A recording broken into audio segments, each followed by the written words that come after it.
Recently, there has been a controversial discovery of Adolf Hitler's DNA that was found on a bloody rag containing the Führer's DNA. In a documentary that was featured on Channel 4 in the UK, it has shown more about the mind of the Führer and some oddities about his DNA, showing things that we have never ever seen before and what the health problems mentally Hitler had. Dr. Turi King also stated in a documentary on how she broke down Hitler's genome and even ended up diagnosing him as well, finding out about Hitler's other relatives. However, as someone who has personally studied their own genome, I could tell there are some false positives and some mistakes Dr. King has made in researching Hitler's DNA, including Kallmnn syndrome, ADHD and autism. We shall dive into what mistakes Dr. King made and why does it matter and that it was shown to the world. So what was revealed in Hitler's DNA test and why did Dr. King decide to study it? Turi King, a geneticist from the University of Bath, appeared on a recent documentary by Channel 4 discussing how she was able to break down Adolf Hitler's DNA and what she discovered that Hitler had a high rate of autism, ADHD and developmental problems such as Kallmnn syndrome, which the mainstream media has latched on to this small detail I will discuss later on. The percentile ranking on the graph showed Hitler having most likely to have autism and ADHD, which would explain Hitler's relentless obsession that he had with classical music and a sense of discipline he got from being in the German army. However, it doesn't explain his actions during World War II, and other than his ideology did not fully explain his behaviour, with him having an abusive father growing up, not to mention his brothers and sisters all passing away at a very young age, which may have influenced him later in life as discussed in this programme. Hitler's childhood trauma, including abuse by his father, likely contributed to emotional instability and paranoia. High neuroticism may have distorted any healthy personality traits, leading to extreme behaviours. Some suggest his idealism became warped, turning compassion into fanaticism. As one source notes, his struggles with introverted feeling made it difficult for him to connect to others on an emotional level. This supports the idea that even if he had an INFJ tendencies, they were severely unbalanced. I see why many artists spag about Hitler or even get obsessed with him in relating to him maybe as a father figure if he was autistic. But him being actually diagnosed within his lifetime as well, autism wasn't even recognised diagnosis until decades after Hitler's death, and also him not fitting in sounds like gaslighting, since I would say him having risen to power is a drive from willpower and not autism. Mostly on his personality, I would say he is closer to INFJ, which is similar to my personality, though some people have disagreed over his personalities. Like when Hitler was copying the black shirts with the brown shirts, Adolf Hitler's creation of the SA, commonly known as the brown shirts, was significantly influenced by Benito Mussolini's black shirts in Italy. While the essay was not a direct copy in every aspect, Hitler explicitly modelled key elements of the brown shirts, particularly their role, appearance and paramilitary function, after Mussolini's fascist squads. There were other aspects of Hitler's personality, and many suspected that he was closer to the 16 personalities INFJ, while some analysts and online communities argued he exhibited INFJ traits. Others strongly refute this, suggesting types like ESTG, ENTP, or INFP instead. While INFJs are typically open-minded and imaginative, Hitler was rigid, dismissive of new ideas, and held narrow cultural tastes, suggesting low openness, more typically of sensing types. His brutal, authoritarian role with his leadership style emphasised control, hierarchy, and punishment. Traits more consistent with ESTG or ENTG types. Hitler reportedly said, "I've never been able to be a lone wolf. I've always needed people around me," which contradicts the INFJ's preference for solitude.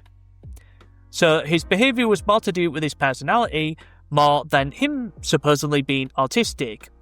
Like me, you could be an INFJ and be autistic, since autism is a neurological development disorder by definition, but is very separate from your personality. The ability to learn and write never affected Hitler that much. Even back in the 1930s, Hitler was never considered an artist. Lastly, the programme finally puts to bed an old rumour that Hitler had Jewish ancestry.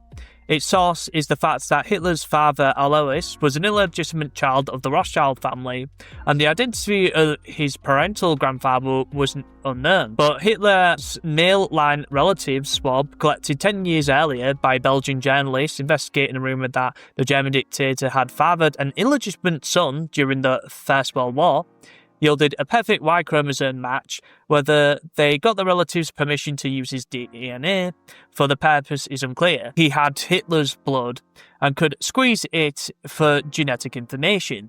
Despite decades of speculation and political propaganda, the genetic evidence confirms that Hitler's parental lineage is entirely Austrian-German, with no trace of Jewish heritage. This finding, derived from a blood-stained fabric sample from Hitler's bunker, aligns with many serious historians have long maintained, but now provides the first direct genetic proof. Dr. King recently went on a podcast discussing on why the UK geneticists did not want to do it, and why it was done in a US lab instead. For some odd reason, it was not done in the UK, since it had been approved by a board, as she said in the video, and I can see why they did not, since it's difficult to actually study Hitler's DNA and determine what is what. After all, Hitler is just a man and should not be treated any different, as she said in the interview. There were mistakes she made, but she didn't intend the lying mainstream media to latch onto Hitler's micropenis, and seeing how dysgenic Hitler was, which these findings are blown out of proportion as to Hitler's love life and him being a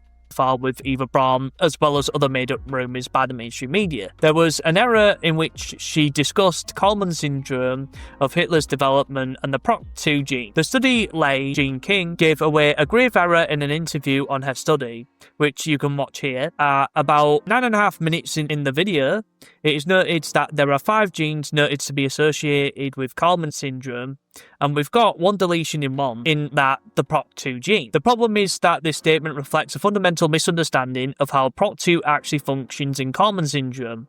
King speaks as if Kallmnn syndrome is a straightforward one gene, one mutation disorder, implying that a single deletion in one of the 5 associated genes is enough to produce the disease. But this simply isn't true, and all the scientific literature I've found on Kallmnn's is explicit on this point.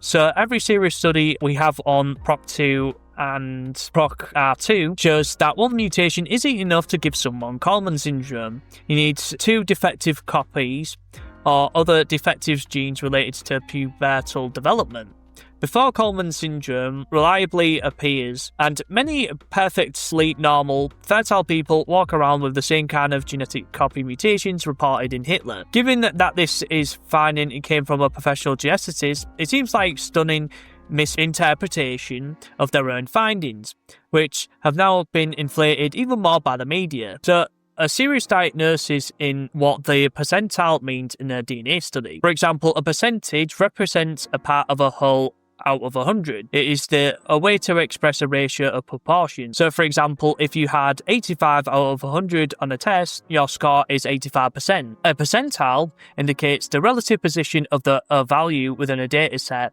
It shows the percentage of the data points that fall below a particular value. For example, if you are 90 percentile on a test, you scored higher than 90% of the other test takers. In tests measuring traits, health, risks, or ancestry, knowing your relative position among others is often more meaningful. This helps interpret whether your genetic markers are common or rare, or if your traits are more or less typical. In studying my own genome type, I noticed that it will tell you one thing over another. For example, I looked at the percentile I scored for ASD, autism, and ADHD. I scored higher on the ASD, autism spectrum disorder, and dyslexia, but an average score on ADHD and autism, even though the psychiatrist who diagnosed me with ASD and ADHD, meaning the tests aren't always right. As I said before, it's the percentile rank, not genetic score of a percentage of what you have. The whole point of a DNA test like Nebula or even for Ancestry is to tell you about whereabouts your ancestors live, what health problems they had that they may tell you what you might get in the future potentially. Even with my true ancestor results, I'm closer to Phryse, going back 150 AD. It's also very accurate on ancestral DNA sites using ancient genome sequencing, like what was probably used to break down Hitler's DNA, where it was found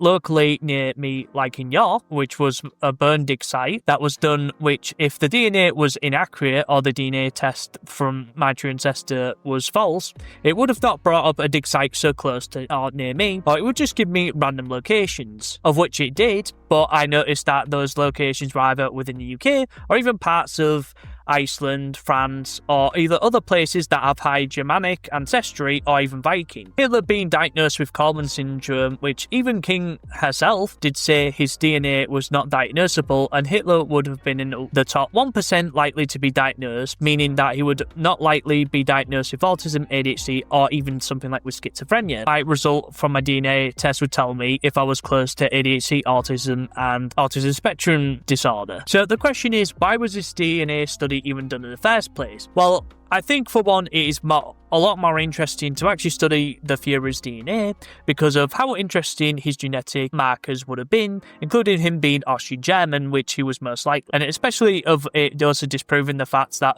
Hitler genetically was not Jewish. And as well, also to do with, I think that Hitler nowadays, and especially a lot of the truth has come out a lot about what happened during World War II, and also to do what happened with Hitler, and also other myths that were dispelled, which again, I'm not going to say completely here, but I think because there's been this rise of pro-Hitler stance or even to do with National Socialism I've seen online, and especially pro-white sentiment, I think that when people use Hitler as a propaganda tool, the DNA study is there to combat it and also to use as propaganda, which again, King has said herself that she didn't want to analyze Hitler's DNA for the purpose of making him look like a bad person. She just analyzed the DNA, and obviously not just herself, even though she was a serious geneticist, but also to do with the mainstream media line and just focusing even on something like with Hitler having a micro penis, especially using 9th grade or year 9 insults just to say how ridiculous this man was, even though if you read Hitler's biography about how he did with the OKW, which was like this project, if I remember correctly, from David Irving's book, and him talking about he would ask for permission, he wasn't rude, and also he was